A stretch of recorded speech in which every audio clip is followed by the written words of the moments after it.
जय हिंद साथियों, आज चलिए हम लोग पढ़ते हैं खगोलीय दूरदर्शी। ठीक, एस्ट्रोनॉमिकल टेलीस्कोप। यह क्या है? यह एक ऐसा प्रकाशीय केंद्र है जिसकी सहायता से दूर स्थित आकाशीय पिंड देखे जाते हैं, जैसे चंद्रमा, तारे आदि देखे जाते हैं। ठीक, जो बहुत दूर स्थित है। नाम से क्लियर है, खगोली, ख माने आकाश होता है। ठीक, खगोली मतलब आकाशीय, और दूरदर्शी, दूरदर्शी, ठीक, अर्थात दूर की वस्तु का दर्शन कराने वाला प्रकाशीय केंद्र।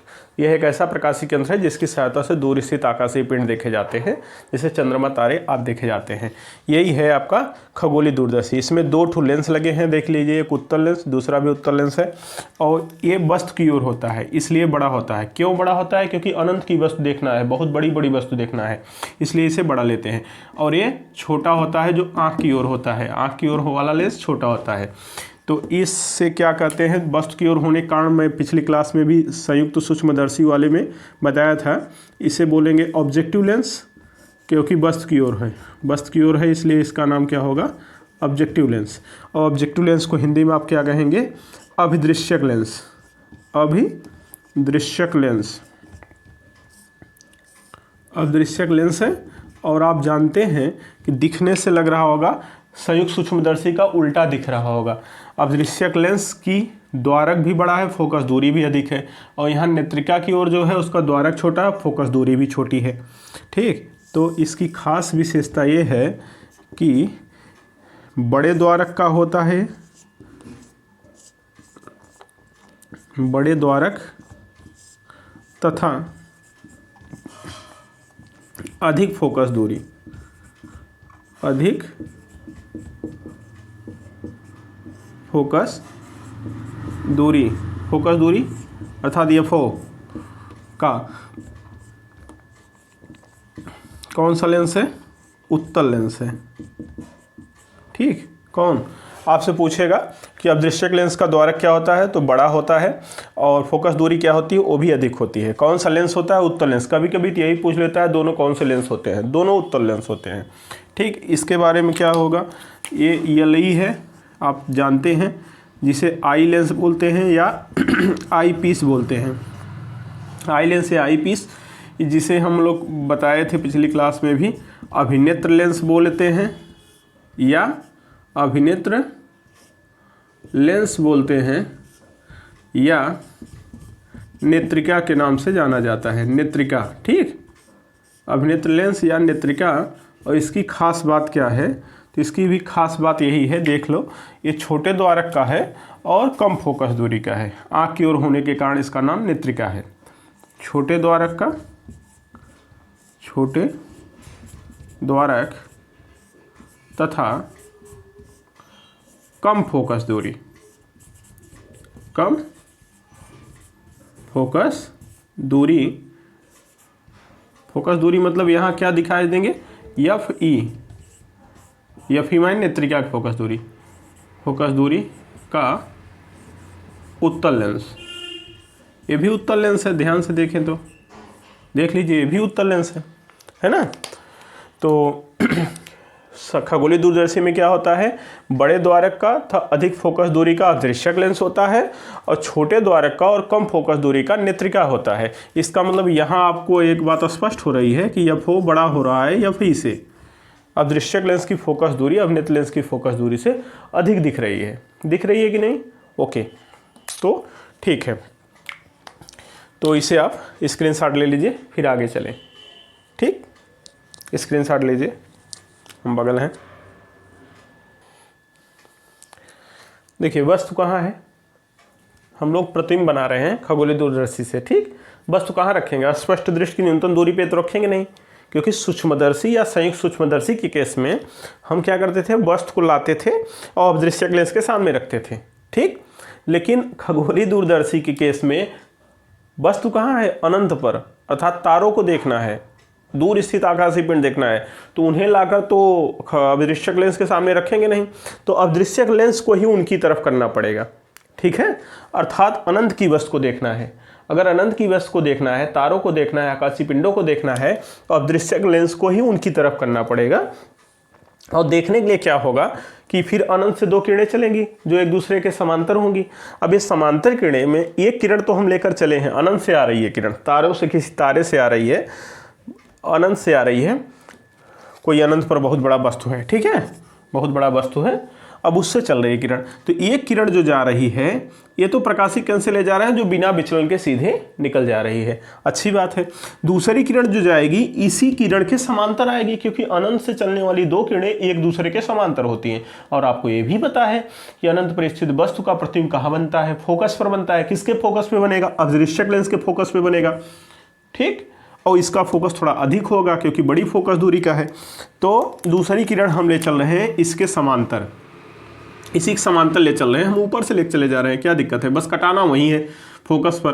तो हम कहीं से भी ले जाएं, हमारा मन, आपका भी मन, ऐसा नहीं कि सर आप कहीं से ले जाएंगे, आपका मन तो हमारा मन, आपका भी मन आप भी ले जा सकते हैं। अब एक किरण जाके यहीं काटेगी, ठीक,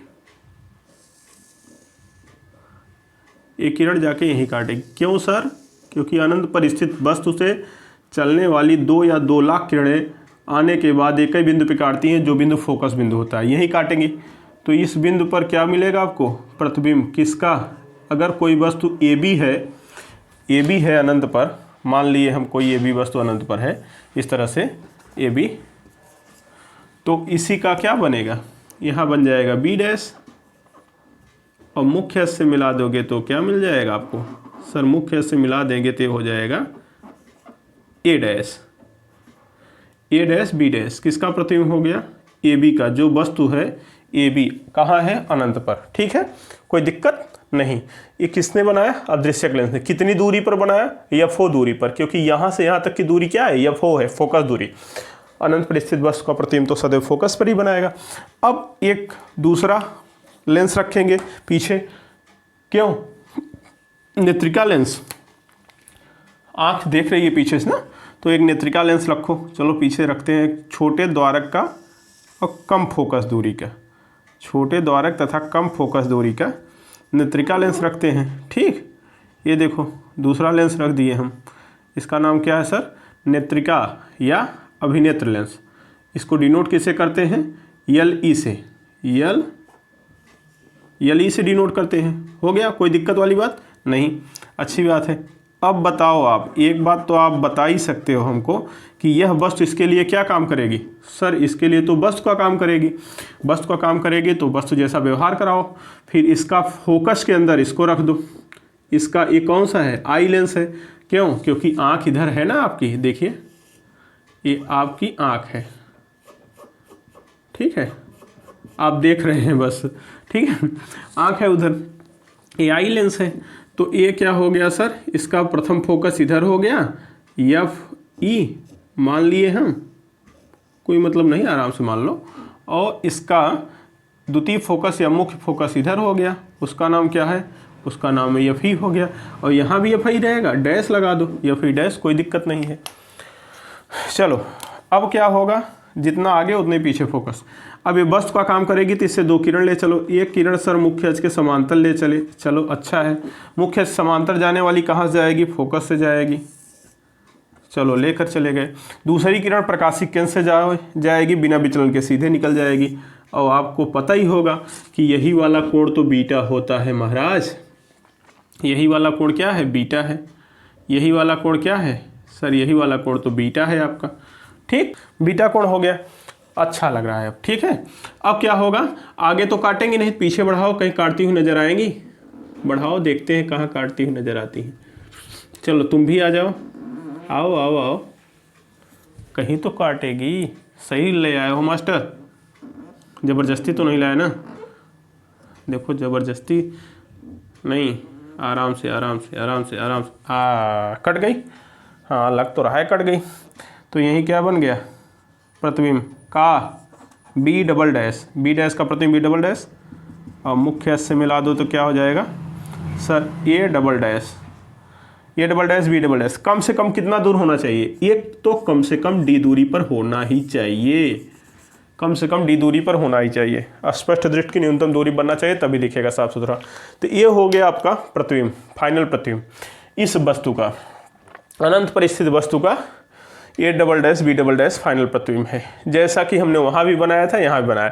तो मज़े वाली बात देख लो, एफ ई डैश हटा सकते हैं अगर आपका परमिशन है तो FO देखेगा साफ साफ, FI डैश काम समझ गए आप, तो इसे हम थोड़ा हटा देते हैं, ठीक है, देखने में अच्छा लगेगा, साफ सुथरा है। यही देखो बिंदी लगाए हैं, समझ जाना।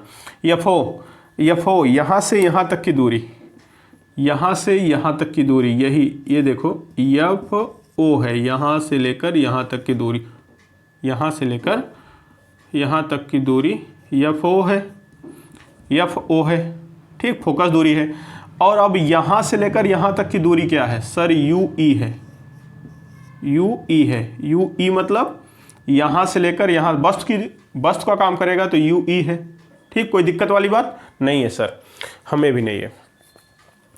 अब इसका नाम कुछ देना हो दो, नहीं कोई बात नहीं है, ठीक है। FO तो मिल ही गया, यहाँ से यहाँ तक की दूरी, यहाँ से लेकर यहाँ तक FO, यहाँ से लेकर यहाँ तक UE है। UE माने बस्ट, इसके लिए बस्ट का काम किया इसलिए UE दिखा है, ये C जैसा दिख रहा है, C नहीं है, UE है, E मतलब नेत्रिका के लिए बस्ट का काम कर रहा है, ठीक है, UE, ठीक, कोई दिक्कत वाली बात नहीं है। तो यह है फाइनल प्रतिबिंब आपका। अब इसी में हमें समझा देना है आवर्धन क्षमता। इसी में क्या समझा देना है, आवर्धन क्षमता। तो प्रतिबिंब का केस समझ में आ गया, तो आवर्धन क्षमता, प्रतिबिंब फाइनल कैसा बना है। अगर आपको प्रतिबिंब के बारे में लिखना है कुछ तो यहाँ बता सकते हैं कि जो IO है, IO मतलब A डैश B डैश, ये कैसा है सर, ये वास्तविक है, वास्तविक के साथ साथ क्या है, उल्टा है। और IE मतलब A double dash B double dash, ये कैसा है, ये आभासी है, आभासी के साथ साथ कैसा है, देखो वस्तु AB के सापेक्ष, जो AB था अभी हटा रहे हैं उसे ना, AB के सापेक्ष तो उल्टा दिखेगा, लेकिन जिसका है A डैश B डैश के सापेक्ष सीधा दिखेगा। बात समझ में आया, ये हो गया इमेज आपका, जैसा कि हमने वहां बताया था, कहाँ संयुक्त सूक्ष्मदर्शी में, कोई दिक्कत नहीं। आवर्धन क्षमता की बात करते हैं। अब प्रतिबिंब का बनना स्क्रीनशॉट लेना हो लो, क्योंकि ये हम हटाएंगे और आवर्धन क्षमता बनाएंगे। ये थी वस्तु आपकी AB, अगर स्क्रीनशॉट लेना हो तो आप पूरा बस ले लीजिए। फिर है कहाँ थी, अनंत पर थी। अब थोड़ा सा एक कोण और बता दे रहे हैं यहाँ, एक कोण यहाँ भी होगा, ये अल्फा। क्यों सर यहाँ अल्फा कर रहे हैं, इसके पहले तो यहाँ स्पष्ट दृष्टि की न्यूनतम दूरी पे देखते थे रखकर। अरे भैया, तारे को स्पष्ट दृष्टि की न्यूनतम दूरी पे लाके नहीं ना देखेंगे, तारे को तो अनंत पर है तो यहीं से देखना पड़ेगा। तो सर आँख तो यहाँ है, यहाँ कैसे बना रहे हैं। अब अनंत, यहाँ से अनंत लो या यहाँ से अनंत लो, इसकी तुलना में ये नगण्य दूरी है, इसलिए चाहे यहीं ले लो चाहे वहाँ, यहाँ किरण गिर रही थी यहीं ले सकते हैं कोण। ये अल्फा होगा, शीर्षाभिमुख कोण ये भी क्या हो जाएगा, अल्फा ही हो जाएगा। शीर्षाभिमुख कोण ये भी अल्फा हो जाएगा। हमारा काम हो गया, बस हमारा काम हो गया। हम कार्यक्रम पे चल रहे हैं, जल्दी से इसे हटाओ, बना लो स्क्रीनशॉट, हम इसे मिटा के और आवर्धन क्षमता बताएंगे। ठीक हो गया होगा, प्रतिबिंब का बनना काम खत्म। आवर्धन क्षमता सर, आवर्धन क्षमता m बराबर बीटा अपान अल्फा होता है। सही बात है, प्राचीन काल से जानते हैं सर। तो ये लगभग किसके हो सकता है, tan बीटा अपान tan अल्फा हो सकता है, बीटा का मान देखो यहाँ है, लिख दो। tan बीटा बराबर क्या हो जाएगा, ये त्रिभुज देखो, इसी त्रिभुज में, छोटे से नन्हे से मुन्ने से त्रिभुज में, ये दिस इस त्रिभुज में देखो tan बीटा बराबर क्या हो सकता है। तो m बराबर हम लिख सकते हैं tan बीटा के स्थान पे, क्या, लंब बटे आधार। तो a डैश b डैश अपान क्या, यहाँ से यहाँ तक डिस्टेंस, बाईं तरफ आ रहे हो, बाईं तरफ आने पे क्या लोगे, माइनस, तो माइनस UE ले सकते हो, क्या, माइनस UE। अब आप मुझसे ये मत कहना कि सर संयुक्त सूक्ष्मदर्शी में तो माइनस UE नहीं लिए थे। अरे भैया, माइनस UE इसलिए नहीं लिए थे, उसमें जो ये था संयुक्त सूक्ष्मदर्शी बता रहा हूँ, ठीक, हाँ दिमाग में आ जा सकता है आपके। ये D भी बाईं ओर था, ठीक है, D भी बाईं ओर था, ये भी बाईं ओर था। तो वहाँ इस केस में जो हम ले रहे थे बार बार, तो d भी माइनस डी के रूप में आता, तो उसे भी नहीं लिए थे माइनस में, तो u को भी नहीं लिए थे, माइनस डी बटे माइनस यू ई आता, ये माइनस माइनस कट जाता, इसीलिए d बटे यू ई आया था वहाँ। बात समझ में आया? लेकिन यहाँ वस्तु कहाँ है, दाहिनी तरफ जाएगा, यहाँ अल्फा ई ए कोण देखा जाएगा, तो देखो एफ ओ दाहिनी तरफ आ जाएगा, इसलिए यू इसकी भूमिका आ गई। ठीक है, तो समझ लेना बात को। हाँ, नहीं तो परेशान हो गए तो बताना, फिर से देखेंगे समझाएंगे, वैसे समझ में आ जाएगा। ए डैश बी डैश बटे माइनस यू ई, और ज़रा अल्फ़ा का मान निकालो। अल्फ़ा का कैसे निकालोगे? देखो ये त्रिभुज देखो, दिस त्रिभुज tan अल्फा शीर्षक में कोण, ये बड़ा वाला त्रिभुज ए डैश, ये देखो यहाँ दिखा दे, ये कुछ ऐसा बी डैश ए डैश ए अल्फ़ा, और ये कुछ नाम नहीं दिए हैं, दे सकते हो, कुछ नाम दे सकते हो। तो ज़रा बताओ, यहाँ से यहाँ तक की दूरी तो क्लियर है, एफ ओ है, दाहिनी तरफ है इसलिए प्लस, दाहिनी तरफ है इसलिए प्लस, तो tan अल्फ़ा बराबर क्या हो जाएगा, ए डैश बी डैश अपान लंब बटे आधार। तो क्या हो जाएगा, ए डैश बी डैश अपान लंब बटे आधार, आधार क्या हो जाएगा, एफ ओ हो जाएगा कि नहीं? क्लियर? अब ज़रा इसे सॉल्व कर लो, तो इसे लिख सकते हैं A dash B dash upon minus U E गुणे उल्टा F O upon A dash B dash. भाई साहब तो स्वाहा हो गए, तो क्या निकला, F O upon minus U ई।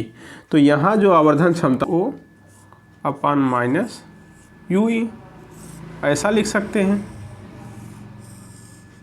या इसे माइनस हटा के आगे लगा सकते हैं। ठीक,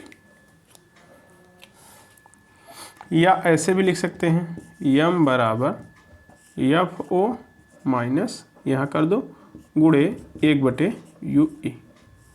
ये सब समीकरण 1 हो गया, कोई दिक्कत नहीं होनी चाहिए। ठीक, अब दो केस आप पढ़ते हैं, दो केस। एक केस होता है केस 1,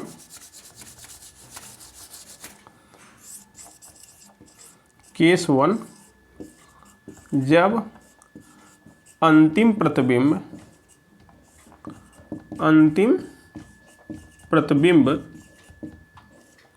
स्पष्ट दृष्टि की न्यूनतम दूरी d पर बने। केस 1, जब स्पष्ट दृष्टि की न्यूनतम दूरी d बने, जैसा कि यहाँ है। अब इसे हटा दें, इसकी ज़रूरत ख़त्म, नीचे वाले की। ठीक, तो तब क्या होगा, तब बताओ, इसका मतलब v जो होगा वो क्या, वो माइनस डी के बराबर हो गया। और ज़रा देखो u क्या किसके बराबर, वस्तु कहाँ, यहाँ है, माइनस यू ई हो गया। ठीक, वस्तु माइनस यू ई के बराबर हो गया। ठीक, अब ज़रा 1 अपान एफ के स्थान पे क्या हो जाएगा, एफ ई हो जाएगा। क्यों? क्योंकि फोकस दूरी, इसकी फोकस दूरी दाहिनी तरफ, मुख्य फोकस दूरी। 1 अपान भी के जगह आप फार्मूला जानते हो ना, 1 अपान एफ बराबर 1 अपान बी माइनस 1 अपान यू, इसी फार्मूले से हम रख रहे हैं वैल्यू। ठीक, एफ के स्थान पे एफ ई, और वी के स्थान पे माइनस डी, और माइनस यू के स्थान पे माइनस यू ई। तो माइनस माइनस प्लस, ये पक्षांतर कर दो, 1 अपान एफ ई प्लस 1 अपान डी बराबर 1 अपान यू ई हो जाएगा, माइनस माइनस प्लस हो जाएगा। यहाँ तक किसी को कोई दिक्कत नहीं होना चाहिए। ठीक, अब समीकरण 1 में यही उठा के रख दो, 1 अपान यू ई का मान समीकरण 1 में रख दो।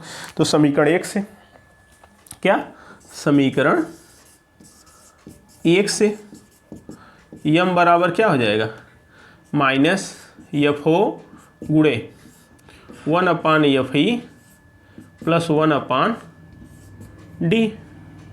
1 अपान यू ई के स्थान पे रख दिए, देख लो, कोई दिक्कत नहीं है सर, कोई दिक्कत नहीं है।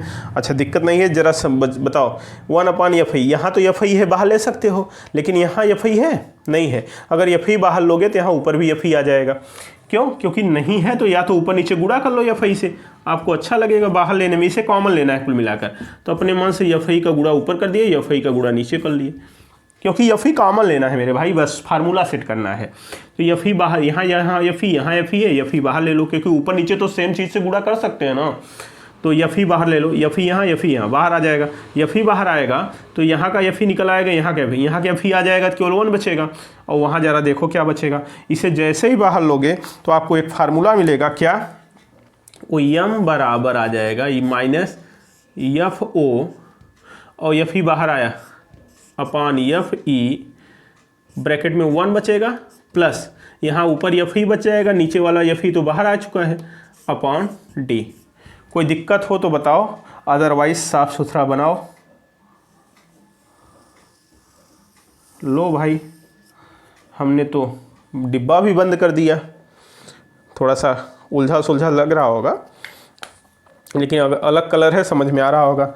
अब अनंत वाला केस भी बता दें, यहीं लगे हाथ तो हमारा काम ही हो जाए। ठीक, तो यहीं है, इसे मिटाते हैं, अनंत वाला बना देते हैं। देखो दूसरा केस क्या है, दूसरा केस है केस 2।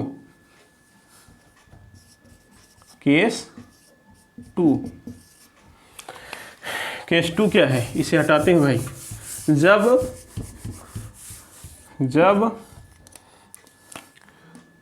जब अंतिम प्रतिबिंब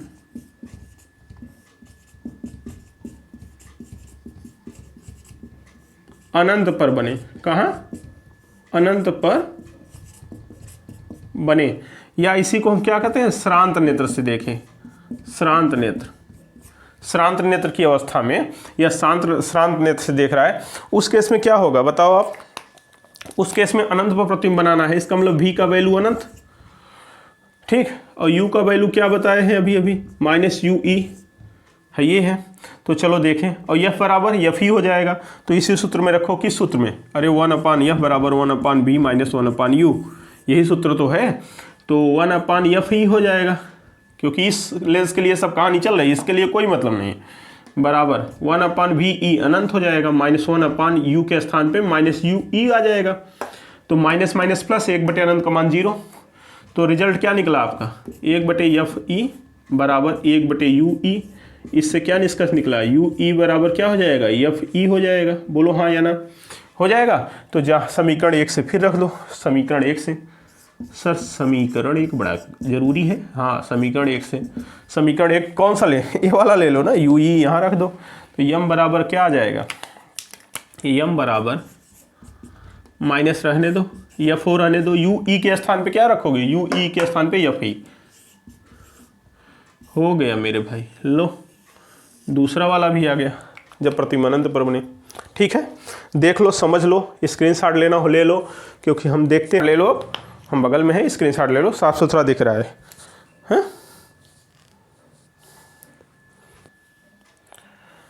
देखिए क्या हमने क्लियर कर लिया कि जब अंतिम प्रतिबिंब डी पर बने तो यम बराबर minus F O upon F E 1 plus F E upon D.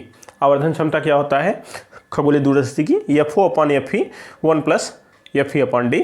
जब अंतिम प्रतिबिंब अनंत पर बने तो यम बराबर minus F O upon F E. एक बात तो स्पष्ट दिख रही होगी कि एफ ई कम होगा तो आवर्धन क्षमता अधिक होगा, एफ ई यहाँ भी देखो कम होगा तो आवर्धन क्षमता अधिक होगा, मतलब एफ ई कम होना चाहिए, आवर्धन क्षमता बढ़ाने के लिए एफ ई कम होना चाहिए। तो नेत्रिका की फोकस दूरी वैसे भी हमने पहले ही बता दिया है कम होगी, ठीक, यहाँ से बातें स्पष्ट हो गई। लेकिन एक बात और जान लीजिए, अगर कोई कंडीशन नहीं दे प्रतिबिंब कहाँ बना है तो संयुक्त सूक्ष्मदर्शी में स्पष्ट दृष्टि की न्यूनतम दूरी वाला केस लगाते हैं। लेकिन अगर यहाँ कोई कंडीशन न दे प्रतिबिंब कहाँ बनता है तो अनंत वाला लगाते हैं, ठीक है। अगर यहाँ कोई न दे तो कहाँ बनाते हैं, अनंत पर, क्योंकि खगोलीय दूरदर्शी कहाँ की वस्तु देखता है, अनंत की वस्तु। तो अगर कंडीशन नहीं दिया कि प्रतिबिंब कहाँ बना तो अनंत वाला केस लगा के आप हल करेंगे। एक बात यहाँ और इम्पॉर्टेंट होता है, वो ये होता है कि ये लोग हैं क्या, नाम तो वैसे आप जानते हैं, इसकी लंबाई इंपॉर्टेंट होती है, हालांकि नाम लिख के तब लंबाई पे हम चलते हैं। यह वो क्या है, अभिदृश्यक लेंस की फोकस दूरी, अभिदृश्यक लेंस की फोकस दूरी। सर यह भी क्या है, अभिनेत्र लेंस की फोकस दूरी, अभिनेत्र लेंस की फोकस दूरी। कोई दिक्कत वाली बात नहीं होगा। हालांकि अब चित्र हम खराब करने चल रहे हैं, क्यों, क्योंकि हम लेंथ बताने वाले हैं खगोलीय दूरदर्शी की लंबाई। ये देखो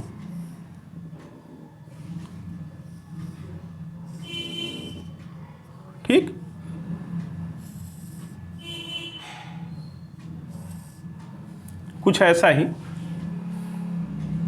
ज़्यादा जल्दबाजी कर दिए, ठीक है, कुछ ऐसा ही है खगोलीय दूरदर्शी, ऐसा ही है। जब ऐसा ही है तो लंबाई कहाँ है? अदृश्यक लेंस से नेत्रिका के बीच की दूरी को ही खगोलीय दूरदर्शी की लंबाई कहते हैं। तो दो केस हैं, स्पष्ट दृष्टि की न्यूनतम दूरी बनेगा तब क्या होगा, FO प्लस UE, क्योंकि यहाँ से लेकर यहाँ तक FO है, देख लो यहाँ से लेकर यहाँ तक FO है और यहाँ से यहाँ तक क्या है, UE है, अर्थात ये दोनों जोड़ दो। ये तो सदैव क्लियर है ना कि अनंत पर स्थित वस्तु का प्रतिबिंब फोकस बनेगा। इसी को वहाँ VO प्लस UE करते थे आप, कोई दिक्कत थोड़ी है। VO के स्थान पे FO आ गया, वहाँ बोलते हैं तो खगोलीय संयुक्त सूक्ष्मदर्शी में VO, अर्थात यहाँ क्लियर है ये VO ही है, लेकिन ये FO के बराबर होगा क्योंकि अनंत पर स्थित वस्तु देख रहे हैं तो फोकस पर ही बनेगा, सदैव सत्य है। तो इसके स्थान पे फोकस आ गया, बस लंबाई क्या होगी। अगर हम यहाँ से देखें कि खगोलीय दूरदर्शी की लंबाई, खगोलीय दूरदर्शी की लंबाई देखें तो इस लंबाई के लिए दो केस है, लंबाई L, इसके लिए दो केस है। दो केस क्या है? एक केस ये है कि जब अंतिम प्रतिबिंब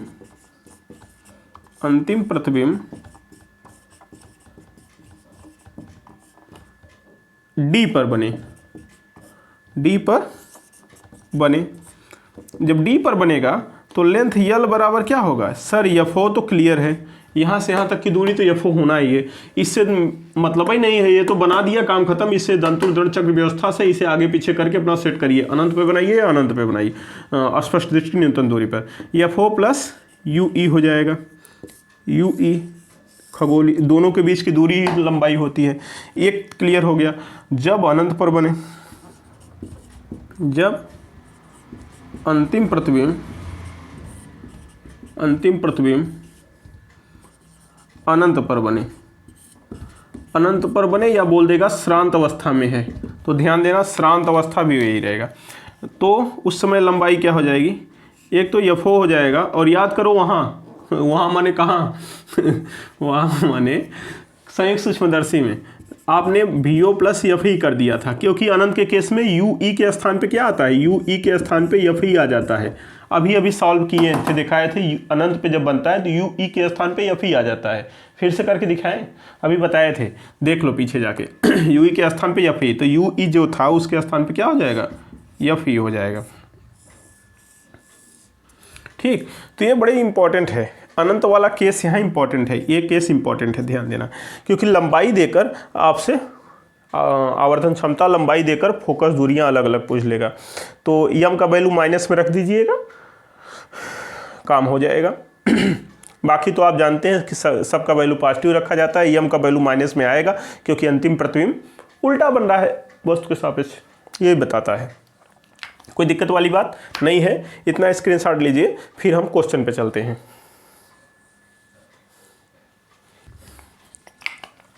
देखिए क्वेश्चन है, खगोलीय दूरदर्शी में लगे अदृश्यक लेंस व अभिनेत लेंस की फोकस दूरियां क्रमशः 25 सेमी व 5 सेमी है। यदि अंतिम प्रतिबिंब D पर बने तो आवर्धन क्षमता बताओ, यदि अंतिम प्रतिबिंब अनंत पर बने तो आवर्धन क्षमता बताओ। कोई दिक्कत ही नहीं है। पहले के लिए आप जानते हो दिया क्या है, पहले तो देख लो। जो दिया है, क्या दिया है, FO अदृश्यक लेंस माने FO 25 सेमी होना ही चाहिए ज़्यादा, FE 5 सेमी दिया है। कोई बात नहीं, अब चलो पहले केस में लगाएं। तो पहला केस क्या है, ये तो दिया ही था, दिया है, ठीक। अब पहले वाले जब अस्पष्ट दृष्टि की न्यूनतम दूरी D पर बनता है तो यम बराबर माइनस FO अपान FE 1 प्लस FE अपान D होता है फार्मूला। तो रख दो इसमें माइनस FO के स्थान पे क्या, माइनस FO मतलब 25 सेमी अपान FE 1 प्लस FE का मान, ठीक, 5 × 25, ठीक, -5, अब अंदर 5 × 5 = 25, 1 + 1 अपान 5, 5 × 5 = 6, -5 × 6 अपान 5, कितना आ गया, -6। इसका मतलब यम बराबर क्या हो जाएगा, -6। यही तो है, देख लो। कोई दिक्कत, हमें लगता है दिक्कत नहीं होनी चाहिए। ठीक है। और दूसरे वाले में क्या हो जाएगा, बी वाले में जब अनंत पे बनेगा तो m बराबर minus F O upon F ई हो जाएगा। माइनस एफ ओ का मान 25, एफ ई का मान 5, क्या आ जाएगा -5। ठीक, एफ ई का मान रख दिए, एफ ओ का मान। बहुत सिंपल ढंग से आ जा रहा है ना खगोलीय दूरदर्शी, कोई बात नहीं। अभी एक लंबाई देकर हम लोग कर लेते हैं, बाकी आप इसका स्क्रीनशॉट ले लीजिए। दूसरा क्वेश्चन हम लाते हैं। ठीक, स्क्रीनशॉट लीजिए, हटाएं इसे। देखिए क्वेश्चन सामने पड़ा है, किसी खगोलीय दूरदर्शी के नली की लंबाई 100 सेमी है तथा आवर्धन क्षमता 24 है, तो अदृश्यक लेंस व नेत्रिका की फोकस दूरियां क्या होंगी? कैसे लगाओगे? बहुत सिंपल सा क्वेश्चन। आज का दूसरा क्वेश्चन क्या है, सिंपल है, कुछ नहीं है। आवर्धन क्षमता दिया है, जब कोई कंडीशन न दे तो कौन वाला कंडीशन मानोगे? सर अनंत वाला मान लो। कौन सा? अनंत वाला केस। तो m बराबर माइनस में ही होता है, तो माइनस रख लो ना, -24 दिया है आवर्धन क्षमता। ठीक है, तो फिर m का वैल्यू क्या होता है पता है? m बराबर सर -FO/F ही होता है ना अनंत वाले केस में। ठीक, तो m के स्थान में -24 रख दो, तो -24 बराबर -FO/F ही, तो माइनस माइनस से कैंसिल हो गया। इसका मतलब FO बराबर 24 F ही हो गया। FO का मान क्या हो गया? 24 F ही हो गया। समीकरण 1 बन गया। और दूसरा समीकरण क्या कह रहा है? सर लंबाई दिया है, लंबाई L बराबर क्या होता है? FO प्लस F ही होता है, और L का वैल्यू कितना दिया? 100 सेमी, तो FO प्लस F ही बराबर 100 सेमी, ये दे दिया है। ये समीकरण 2 हो गया आपका। समीकरण 1 और 2 हल कर लो, आंसर हो जाएगा। समीकरण 1 से वैल्यू उठा के रख दो, सीधा बात। तो 24 एफ ई, FO के स्थान पे क्या हो जाएगा? 24 एफ ई, और एफ ई बराबर क्या हो जाएगा? 100 cm। तो 25 एफ ई बराबर 100 cm, तो एफ ई का वैल्यू क्या हो जाएगा? 25 चौका 100, 4 सेंटीमीटर। मेरे भाई अगर एफ ई 4 है तो समीकरण 1 में या 2 में कहीं भी रख दो, समीकरण 1 में रख दो चाहे 2 में। समीकरण 1 में रखो, FO आ जाएगा 24 × 4, 24 चौका 96। समीकरण 2 में रखो तब भी आ जाएगा एफ ई का मान। एफ ई यहाँ रखो, FO बराबर क्या हो जाएगा? 100 - 4, तो FO का मान अपने आप आ जाएगा। FO बराबर क्या हो जाएगा? 96 सेंटीमीटर। ठीक है, तो ये आंसर हो गया आपका। चाहे समीकरण 1 में एफ ई का मान रख दो, चाहे 2 में, दोनों में से आ जाएगा, कोई दिक्कत नहीं होनी चाहिए। बहुत सिंपल से लगा होगा आपको। ठीक, आपको दिक्कत नहीं है तो हम आपको होमवर्क दे रहे हैं एक, उसे आप करिए। इसका स्क्रीनशॉट अपना ले लीजिए, फिर हम होमवर्क देते हैं। देखिए आपका होमवर्क है, ठीक है। इसका आंसर आप कमेंट में जरूर देंगे। क्या किसी खगोलीय दूरदर्शी के नली की लंबाई 160 सेमी है तथा आवर्धन क्षमता 19 है, तो अदृश्यक लेंस व नेत्रिका की फोकस दूरी क्या होगी? ठीक है, जब कुछ न समझ में आया तो केस क्या है? अनंत वाला है। ठीक, अनंत वाला केस है, हम लिखे हैं, तो ध्यान दीजिए और इसका जवाब आप होमवर्क में जरूर दीजिएगा। ठीक है, ठीक, मिलते हैं अगली क्लास में। Thank you.